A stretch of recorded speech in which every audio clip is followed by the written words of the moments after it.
우리는 예수님의 사랑으로 말미암아 새롭게 되었습니다. 새롭게 존재가 됐어요. 구원함을 입어 새로운 피조물이 되었습니다. 영광스러운 존재, 값없이 주고 사신 주님의 피, 주님의 몸을 대속제물로 주고 사신 조건 없는 사랑을 베푸셨습니다. 아무리 가족이라 할지라도, 아무리 친한 친구라 할지라도 자신의 생명을 들여서, 자신의 생명을 대속제물로 들여서 사랑하는 사랑을 베풀 수 있는 사랑은 없습니다. 부모가 자식을 사랑하는 그 마음을 더 뛰어넘어 그 사랑을 베풀 수 있는 사람은 우리 하나님 예수 그리스도밖에 없습니다. 예수님의 사랑으로 이 땅에 오셔서 세상을 구원하시는 것이 하나님의 구속사의 계획이고, 그 구속사 가운데에 예수 그리스도가 성육신하셔서 이 땅에 오셨고, 우리를 위해서 십자가에 돌아가시고 3일 만에 부활하시고 승천하셔서 다시 오신다. 그런 의미로 우리는 마라나타 주 예수여 어서 오시옵소서 이 찬양을 고백을 합니다. 예수님이 이 땅에 오심이 낮아지심입니다. 부유하신 하나님께서 이 땅에 오심이 낮아지심입니다. 그 낮아지심으로 그 제사를 드려 우리가 거룩하게 우리의 영을 구원하셨던 것입니다. 그러면 우리가 예수 그리스도를 구주로 고백할 때 구원함을 입습니다. 예수를 구주로 고백할 때 구원함을 입는다라고 말씀하셨습니다. 그럼 구원받을 때 완전히 우리의 영은 거룩하게 되었습니다. 우리 영은 거룩하게 돼서 틈타지 못하도록 인쳐 주셨습니다. 인쳐 주셨다라는 말을 표현하자면, 여러분들 진공포장 아시죠? 진공포장으로 꽉 눌러서 압축을 하면 거기에 공기도 들어가지 않고 어떤 것도 들어가지 않습니다. 우리를 구원하셨다는 것이, 하나님이 인치심이 있다는 것이 우리를 꽉 압축해서 죄가 틈타지 못하도록, 성경에 보면 구원을 이루어 가야 된다 이런 말씀하십니다. 그 구원을 이루어가는 것은 구원을 계속해서 뭐 만들어가야 된다 그런 의미가 아니라, 우리 마음의 구원을 계속해서 주님 오실 때까지 죄가 틈타지 못하도록 하나님 말씀을 무장해서 주님 나라 갈 때까지 우리 마음을 지켜야 된다, 그런 말씀입니다. 그래서 우리가 이 땅에 살면서 우리 마음으로 자범죄를 짓습니다. 또 행동으로 자범죄를 짓습니다. 스스로 죄를 짓는 거예요. 누구를 미워하고 누구를 질투하고 나쁜 생각 갖고. 근데 이런 죄 가운데 이길 수 있는 방법은 하나님 말씀밖에 없다. 그 과정이 바로 성화되는 과정이고 구원을 이루어가는 과정입니다. 그 가운데 우리는 입술로 회개하는 거예요. 거룩한 하나님 말씀을 가까이 하면 우리 삶이 지속적으로 바뀌어 나간다. 그 진정한 회개에 합당한 열매예요. 세례 요한이 말했던 이 독사의 자식들아, 회개에 합당한 열매를 맺어라. 누가 너희를 가리켜 임박한 진노를 피하라 하더냐. 이 말씀은 회개하지 않고 삶은 바뀌지 않고 예수를 구주로 모시지 않고 나와서 세례만 받으면 너희가 구원받을 줄 아느냐, 이 말씀을 하고 있는 거예요. 이 구원의 큰 사랑을 우리가 받았어요. 마찬가지로 오늘 본문에서 다윗을 생명같이 사랑하는 요나단, 왕의 아들이지만 왕이 적으로 생각하고 있는, 대적으로 생각하는 다윗을 사랑한다는 것은 예수님이 값없이 주시는 사랑을 예표하는 것입니다. 이 세상을 위해 십자가에 돌아가신 예수님의 사랑, 오늘 본문 중심으로 말씀을 풀어볼 텐데, 오늘은 20장 전체를 말씀을 나눌 겁니다. 1절 말씀 봅니다. 다윗이 라마의 나요스에 빠져나와 집으로 돌아온 다음에 요나단에게 따져 물었다. 내가 무슨 못할 일을 하였느냐? 내가 무슨 몹쓸 일이라도 하였느냐? 내가 자네 아버님께 무슨 잘못을 저질렀기에 아버님이 이토록 나의 목숨을 노리시느냐? 19장 돌아갑니다. 19장에서 사울이 다윗을 죽이려고 그의 군사를 3번이나 보냈습니다. 3번 보냈어요. 그리고 사울도 가서 다윗을 잡아 죽이려고 했습니다. 그때 라마나요트에 있던 사무엘의 제자들이 하나님의 거룩한 임재에 빠져서 예언을 하고 있었는데, 춤추며 하나님을 찬양하고 예언을 하고 있었는데, 그때에 사울의 군사들도 예언을 했고, 그리고 사울도 그때 예언을 했습니다. 그때 이 상황 가운데에 다윗이 이제 집으로 다시 돌아왔다는 얘기입니다. 집으로 돌아와서 요나단에게 따져 묻는 것입니다. 따져 묻는 내용 가운데 본문에 보면 못할 일, 그리고 몹쓸 일이라고 되어 있습니다. 그러면 이거를 개역개정성에 보면 죄야, 죄 이렇게 되어 있는데, 근데 이거는 2가지 다른 죄를 말합니다. 못할 일, 이 죄악은 히브리어로 아원이라고 합니다. 무슨 얘기냐면 의도적으로 마음의 행동으로 지은 죄입니다. 그러니까 하나님 편에 생각한다면 인간이 과거부터 현재까지 지어졌던 마음속으로 행동으로 지어졌던 죄요. 그러니까 왕에게 적용한다면 다윗이 내가 왕에게 악한 마음을 품고 악한 행동을 한 적 있냐, 이런 얘기입니다. 그리고 몹쓸 일, 이 죄는 히브리어로 하타트라고 합니다. 종교적으로 도덕적으로 탈선했을 때 이야기하는 것입니다. 그래서 하나님 말씀 벗어났다는 얘기입니다. 그러니까 왕에게 적용한다면 신하로서 왕에게 그 명령에 순종하지 않았던 적이 있었느냐, 종합해 본다면 내가 왕에게 악한 마음을 품고 악한 행동한 적도 없고 왕의 명령에 불순종한 적도 없는데 왜 나를 왕은 죽이려고 하느냐, 이런 얘기입니다. 이해되셨죠? 그래서 이런 그 고난은, 다윗이 받는 그 고난은 이유 없이 당하는 고난인데, 이 시대를 살아가는, 신약 시대를 살아가는 우리들에게 영적인 고난들이 있습니다. 에베소서 6장에 말하는 통치자들, 권세자들, 악한 영들을 상대하는 영적 전쟁이 있습니다.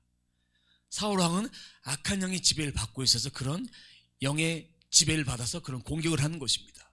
마찬가지로 그런 공격 가운데에 승리하도록 우리들에게 승리의 말씀을 주셨고, 다윗의 자손 예수 그리스도를 통해 승리하도록 허락하셨으니까 승리는 우리의 따놓은 단상이다.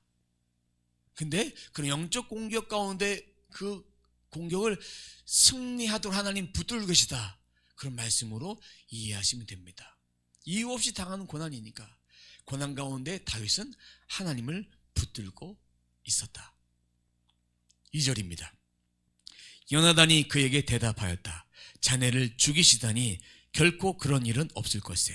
내가 분명히 말하지만 우리 아버지는 큰 일이든 작은 일이든 나에게 알리지 않고서는 하시지를 않네.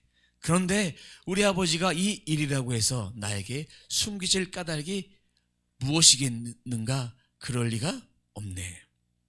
자, 1절에서 다윗이 나는 아무 잘못이 없다, 마음으로도 행동으로도 불순종한 죄가 없는데 왜 나를 죽이시나. 2절은 요나단 결코 아버지 그럴 일이 없다. 이 얘기는 19장의 일을 요나단이 모르는 거예요. 요나단이 사울을 설득했어요. 죽이지 않겠다 약속했죠. 그 다음에 집에 갔는데 사울의 군대가 다윗을 죽이려고 찾아왔죠. 그때 미갈이 다윗을 미리 피신시켰어요.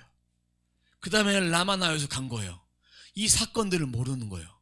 그 이전에도 다윗을 창으로 찔러 죽이려고 했던 그 사건도 모르는 거예요. 결코 그럴 일이 없다고 한 것은 그 앞전 일을 모르니까, 아버지가 내가 설득했으니까 죽이지 않았다라고 생각했던 것입니다. 그러면서 그가 하는 말이 큰 일이든 작은 일이든 아버지는 꼭 이야기한다, 꼭 알린다. 이 알리다는 히브리어로 깔라라고 합니다. 깔라는 뭐냐면 사람에게 이야기했을 때는 사람의 뜻을, 큰 일이든 작은 일이든 비밀이든 내가 다 말한다, 친밀한 사이가 되었을 때 말하는 그런 단어입니다. 그러면 하나님께서 썼을 때는 하나님이 선지자를 통해 계시의 비밀을 말씀하셨어요. 사무엘, 이사야, 요엘, 그리고 신약시대의 사도들을 통해 말씀하셨어요. 그것처럼 깔라는 계시의 비밀을 드러나서 말씀을 선포하게 하시고, 그리고 성경 기자를 통해 그 말씀을 적게 하시고, 요나단과 사울의 관계는 깔라의 관계다, 비밀이 없는 관계다, 친밀한 관계다, 그리고 사울이 요나단을 신뢰했다, 이런 의미로 보시면 됩니다.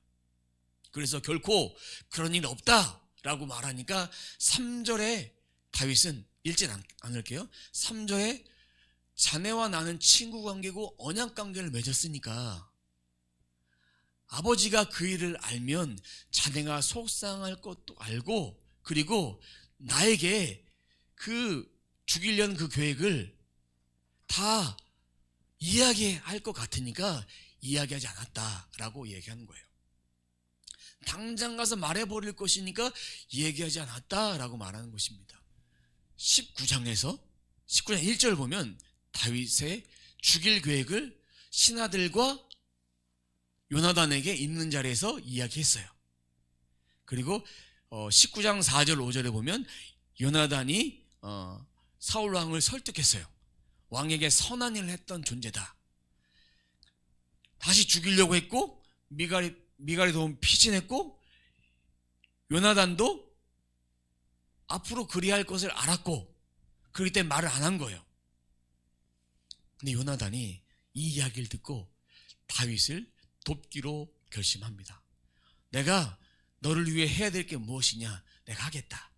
그래서 방법을 제시합니다.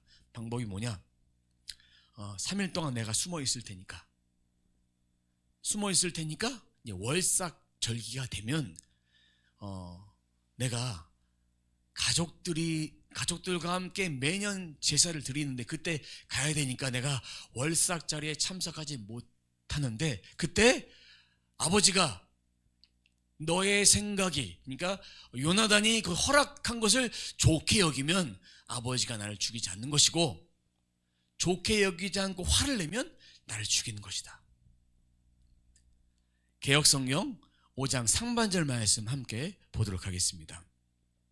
다윗이 요나단에게 이르되 내일은 월삭인즉 내가 마땅히 왕을 모시고 앉아 식사를 하여야 할 것이나 라고 되어 있습니다. 자, 월삭은 고대 태음력을 기준으로 매달 첫날을 월삭으로 드립니다. 처음이란 의미는 이스라엘 백성이 출애굽했죠. 그때 난 장자는 다 내 것이다, 하나님께 드려야 된다, 그런 의미를 가지고 있습니다. 그래서 첫날을 하나님께 드린다라는 그런 의미로 절기로 지금도 지키고 있는 것입니다. 우리나라 사람들은 이 월삭을 지키기 위해서 매달 1일 날 지키지만 유대력으로 따지면 1일이 아니에요. 계산법이 좀 틀립니다. 하지만 의미는 첫날 하나님께 드린다는 의미로, 그렇게 좋은 의미로 받아들이면 됩니다. 그런데 한 달 동안 지어졌던 죄를 번제를 통해 하나님께 회개하는 시간이에요. 우리로 말하면 예배를 드리는 거예요. 예배를 드리는 것이 끝나는 것이 아니라 예배를 드리고 나서 식탁의 교제를 해요. 식탁의 교제에서 공동 식사를 통해서 식탁의 교제를 해야 되는데, 다윗은 사위이기 때문에, 그리고 군대의 사령관이기 때문에 참석해야 됩니다. 참석해야 돼요. 그때 참석하지 않았다는 것입니다.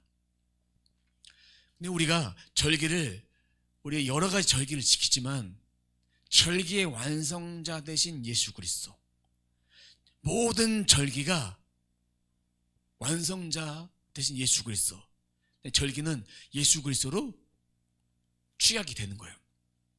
단 한 번에 속죄를 이루셨기 때문에 모든 절기는 예수님 믿는 것으로 끝난 거예요.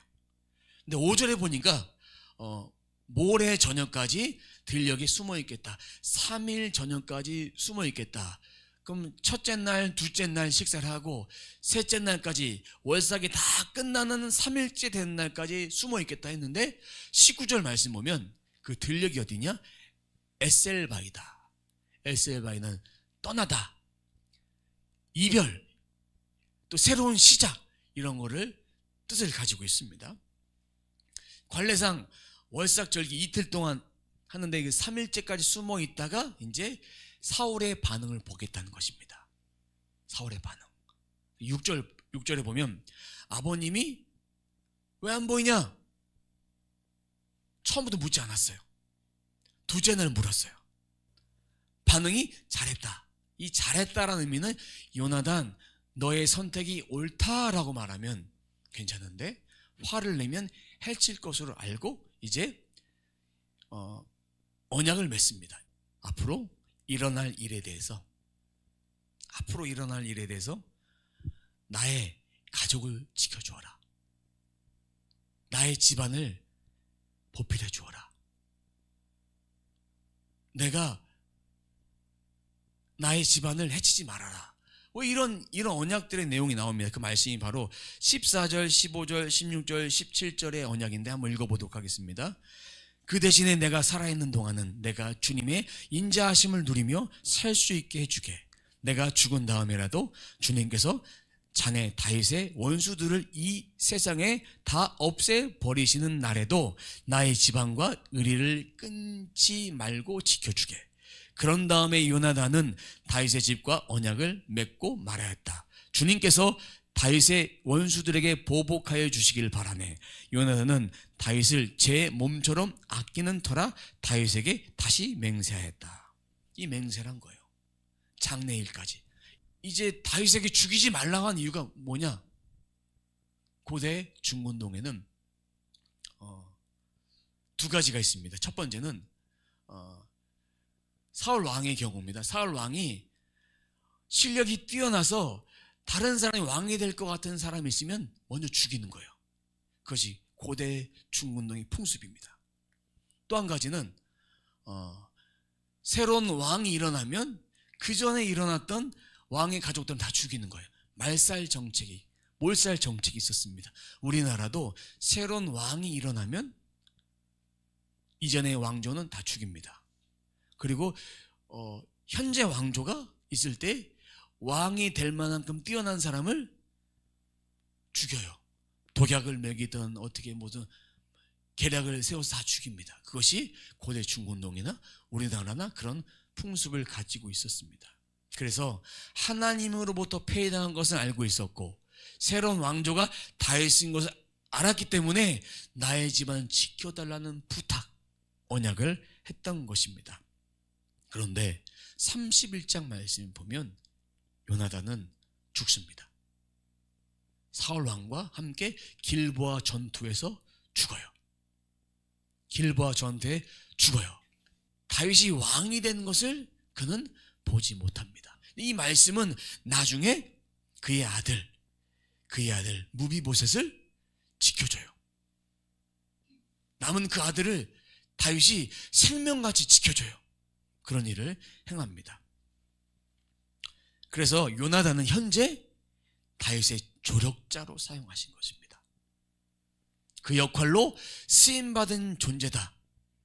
여러분, 성경에 이름도 빛도 없이 이름만 나오는 존재도 있고 이름도 나오지 못하고 하나님께 쓰임받는 존재도 있고 어떤 사람은 이렇게 나오는 것도 있습니다. 이름도 빛도 없이 쓰임받았지만 천국에서는 그의 존재가 해같이 빛날 것이다. 우리도 이름도 빛도 없이 지금도 이름도 빛도 없이 주님 나라를 위해 헌신하는 수많은 사람들이 있습니다. 주님 나라를 위해서 복음을 위해서 다 쓰임받고 천국에서는 해같이 빛날 것이다. 그 말이 여러분들에게 큰 위로가 되었으면 좋겠습니다. 크든 작든 주님은 쓰신 거예요.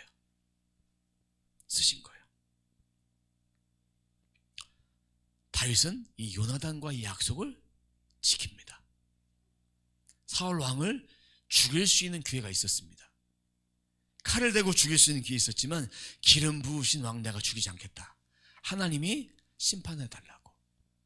길보아 전투에서 싸우다가 전사한 거예요.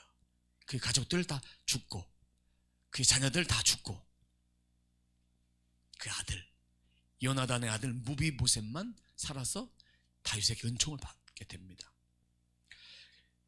자, 26절에 보면 이제 이 월삭에 다윗이 참석하지 않았을 때 26절에 첫째 날은 아무런 반응을 보이지 않습니다. 왜냐? 그 말씀에 보면 부정한 일이 있거나 피치 못할 사정이 있으니까 안 왔겠지. 이 부정한 일이 뭐냐? 이 월삭에 참여할 때의 조건은 하나님께 제사를 드린다고 했어요. 그럼 제사를 드릴 때 어떻게 해야 됩니까?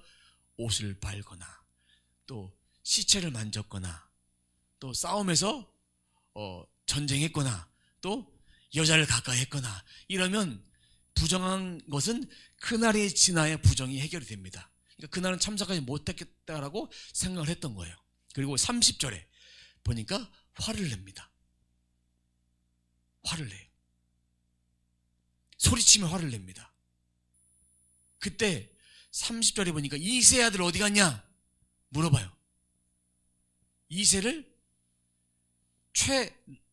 깔아보는 거예요.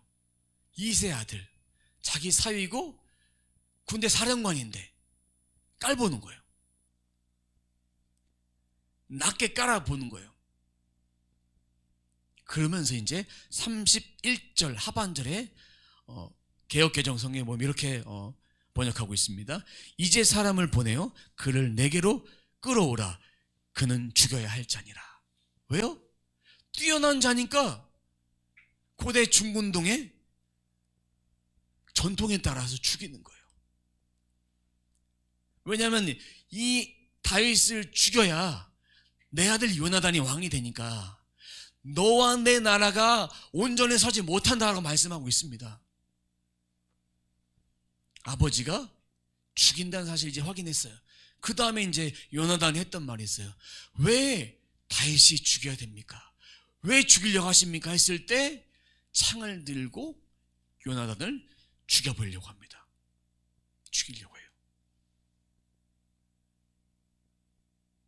이것을 통해서 요나단이 아버지가 다윗을 죽이려 하는구나 하면서 이제 그날은 너무나도 가슴이 아픈 거예요.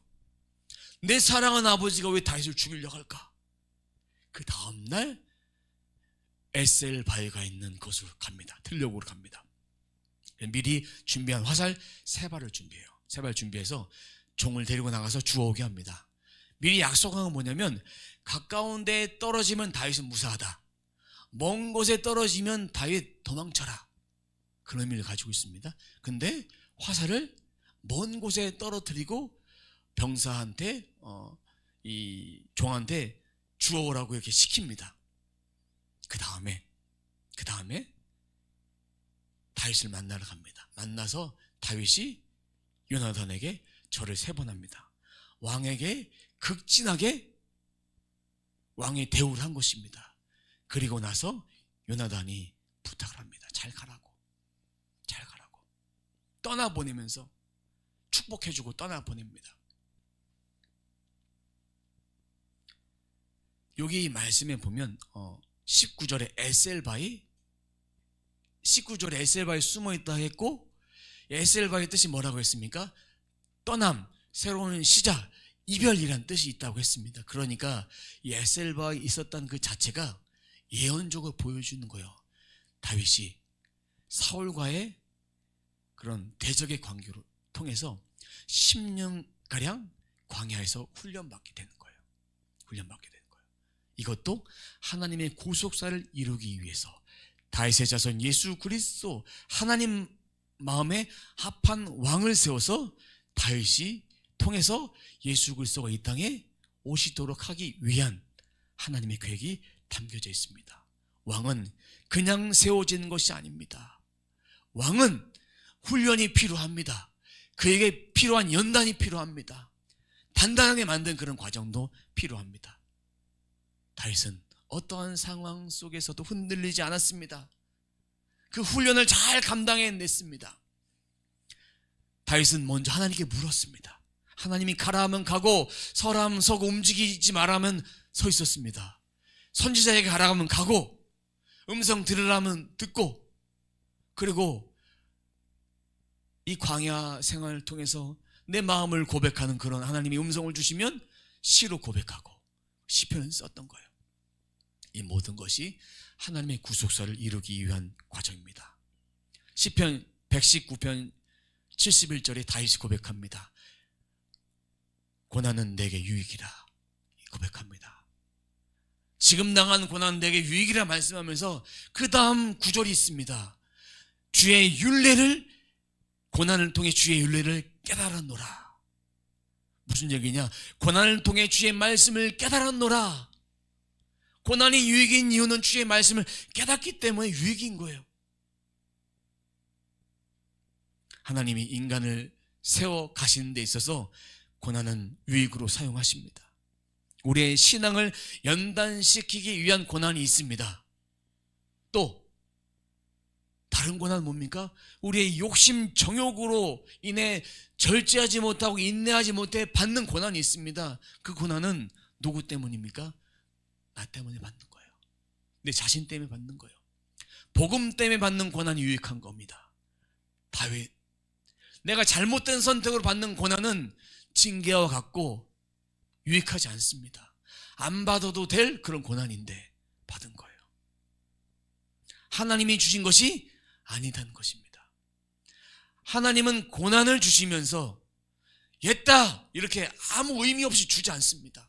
이 고난을 통해 깨닫게 되길 원하십니다. 무턱대고 고난 어려움 줘서 너 한번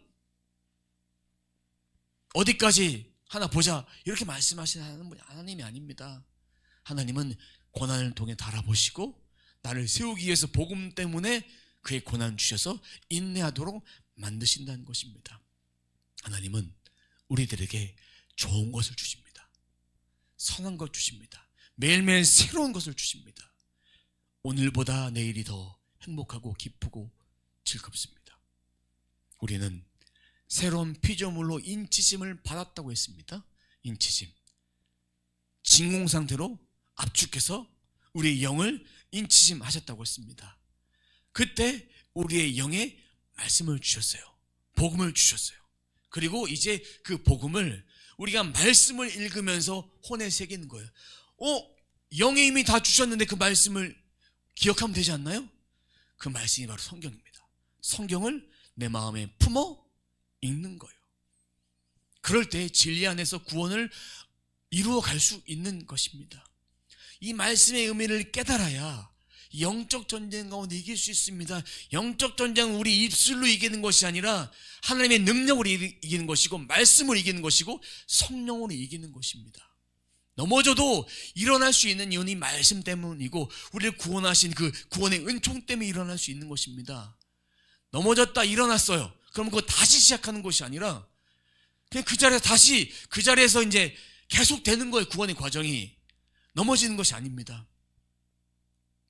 구원이 취소되는 경우는 배교를 했거나 악한 것에 사로잡혀서 영영 떨어져 나가서 접붙임 당한 것이 떨어져 버렸거나 하나님께 멀어져서 점점 멀어져서 끝까지 갔거나 마지막 때 하나님 부르셨는데도 불응답했을 때 그때는 어쩔 수 없이 하나님도 할 길이 없습니다. 그래서 우리는 진리의 말씀을 가까이 하라는 얘기예요. 설교를 듣고 말씀을 읽고 기도를 하고 우리의 영혼이 하나님 말씀 없을 때 어떤지 아십니까? 피폐해집니다. 공고해집니다. 사망의 음침한 골짜기에서 두려움에 떱니다. 이제 우리는 옛사람, 옛 생각, 옛 사고방식, 옛 감정에 떠나야 됩니다. 내가 죄인된 몸으로 살았을 때 그때 이것을 계속 끄집어낼 필요가 없어요. 매여 있으면 이것에 매여 있으면 영적 성장이 더디고 제자리 걸음할 수밖에 없습니다. 그러니까 옛 생각이 아니라 새 사람이 되었다. 새 생각, 하나님 말씀을 새 생각하라는 얘기입니다. 새로운 사고방식, 새로운 감정, 이것으로 업데이트 돼야 돼요. 자, 업데이트가 무슨 뜻인지 모르시는 분은 업데이트 되면 기존 거는 사라져요. 다 강화되니까 새롭게 다시 세팅이 되는 거예요. 우리 영의 말씀으로 세팅이 되는 거예요. 그래서 새로운 차원의 삶을 살아가는 거예요. 그 자체가 하나님과 동행하는 것이다. 다윗이 어려움 중에 있었고 고난 중에 있었지만 나를 향한 하나님의 구속사의 계획을 깨닫고 광야로 10년 동안 훈련을 받습니다. 그 기간 동안에 새로운 사람으로 하나님께서 만들어 가시는 거예요. 만들어 가시는 거예요. 그 과정을 통해서 다윗은 날마다 하나님과 동행했습니다. 보통 사람 같으면 이렇게 다윗처럼 고난 받으면 자빠져도 수백 번, 수천 번, 수만 번 주님을 모른 척하고 살아갈 수도 있어요. 하지만 다윗은 하나님 세우셨고 깜냥이 되니까 세워가셨고 하나님의 계획 안에 그는 순종했던 것입니다. 우리도 하나님과 동행하기를 원합니다. 다윗을 통해서 요나단의 그 헌신적인 사랑, 그리고 사울의 악한 영의 역사, 이런 모든 상황 가운데 하나님은 우리의 영과 혼과 육을 지키실 것입니다. 지키신 이유는 우리가 구원받았기 때문에 지키신 것입니다. 그리고 우리가 해야 될 일은 하나님 말씀을 가까이 함으로 어떠한 상황이 온다 할지라도 흔들리지 말고 나는 새 언약의 일꾼이다. 나는 새로운 피조물이다. 나는 새로운 사람이 됐다. 나는 결코 흔들리지 않는다. 나는 옛사람에 매여있지 않다. 나는 구원받은 의인이다. 나는 죄인이 아니다. 구원받은 의인이다. 하나님 말씀으로 나를 성결케 되어서 나는 변화될 것이다. 변화되었다. 이제는 이전 것은 지나갔으니 보라 새 것이 되었도다. 이 말씀을 우리의 영에, 우리의 혼에, 우리의 육신에 새길 때 하나님 말씀을 깨닫고 새로운 삶으로 살아가게 됩니다. 새 언약의 일꾼으로서 그렇게 살아갈 수 있어요. 새로운 존재니까 다른 차원으로 살아가는 것입니다. 그것을 꼭 기억하시기 바랍니다. 이전의 상태, 그래도 저는 바뀐 게 없는데요. 영으로 변화되었습니다. 말씀을 우리가 믿고 고백할 때 점차 변화되어져 가야 됩니다. 이 인식이 바뀌어져야 됩니다. 새로운 피조물 되어졌을 때 눈에 보이는 건 없지만 영의 변화를 통해서 우리의 심령의 육신의 변화를 하나님은 가져다 주신다. 그것이 말씀을 들을 때 아멘을 고백한 것이 우리 안에 이미 임한 하나님 나라가 있다는 것을 아는 것입니다. 바라기는 우리 모두가 새 언약의 일꾼으로 이 말씀 붙잡고 살아가는 우리 모두가 되시길 주님의 이름으로 축원합니다.